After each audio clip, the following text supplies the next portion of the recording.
30/3/2025 રોજ અને રવિવારે હડતાલનો કોલ ચાલુ રહેશે અને સમગ્ર હીરા ઉદ્યોગ બંધ રહેશે। અમારો જે ઉદ્દેશ્ય છે કે ભાવ વધારાની ઉચ્ચ સ્તરીય સમિતિ બનવી જોઈએ અને જે પડતર માંગણીઓ છે, રત્ન કલાકાર કલ્યાણ બોર્ડ હોય, આર્થિક પેકેજ હોય, વ્યવસાય વેરો હોય, આ બાબતે સરકારે જવાબ આપવો જોઈએ। કતારગામ દરવાજાથી સવારે 9 કલાકે રત્ન કલાકાર એકતા રેલીનું આયોજન કરવામાં આવશે અને આ રેલીની અંદર હજારો સંખ્યાની અંદર કારીગરો જોડાશે। આપના માધ્યમથી રત્ન કલાકારોને આહવાન કરવા માંગુ છું કે આજે 10-10 વર્ષથી તમારો ભાવ વધ્યો નથી। આજે હંમેશા રત્ન કલાકારોનું જ્યારે મંદી આવે છે ત્યારે શોષણ કરવામાં આવે છે અને ભાવ ઘટાડી દેવામાં આવે છે। એ લોકોએ 40% ભાવ ઘટાડ્યો છે, અમે 30%ની માંગણી કરીએ છીએ તો તાત્કાલિકના ધોરણે ભાવ વધારવામાં આવે ને ઉસ્તત।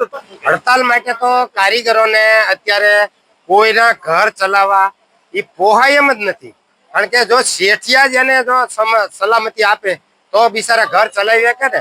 એટલે આ માટે સરકારને મોદી સાહેબને જ આમાં ધ્યાન આપવું પડે કે હીરા માટે ગમે ત્યાં મિની બજારમાં કે ગમે ના બધે ભાવ વધારા કે ગમે ના હીરાનું આખી પ્રોડક્શન કે ગમે એ થતું હોય એ